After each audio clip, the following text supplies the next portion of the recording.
Hi mga Marikudya! Welcome to my vlog. Ang ating vlog for today ay maggisa ng sibuyas. Siyempre pa, o diba, kaya ka nga nagigisa may sibuyas at mayroong kamatis.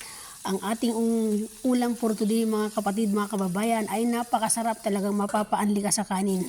O takpan natin para maluto yung sibuyas sa kamatis. Ayan, ang paborito ng lahat, may pera o walang pera. Lalo na kaming mga OFW katulad ko, walang pera. Pinaka-paborito ko talaga yan. Talagang mapapaanli ka sa sarap, di ba? So lagyan natin ng paminta at saka asin para sumarap. At syempre, meron tayong puting kanin diyan. Ayan na, luto na mga kababayan, mga kapatid. Tara na, kain na tayo at gutom na ako. Buksan na natin yung ating hapita. Tararan! Open it!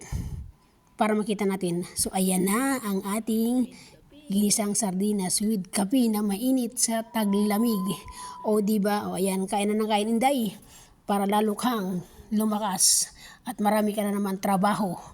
Di ba? So wag natin intindihin yung trabaho, ang intindihin natin yung meron tayong kakainin lagi sa araw-araw. Thank you Lord sa grasya na ibinigay mo. Salamat everybody. Sayang, kain lang ng kain. Sana po mga kumari ay nagustuhan niyo po ang ating video for today. Meron po akong YouTube channel. Kung gusto niyo po akong i-subscribe niyo naman po ako mga kabayan, mga kapatid. Ilalagay ko sa baba ang aking pong YouTube channel. Maraming pong salamat everyone. Thank you so much po. At ako ay may trabaho pa, kaya paspas ang kain ni Inday. Inom ng kape para lalo kang mamayat o tumaba.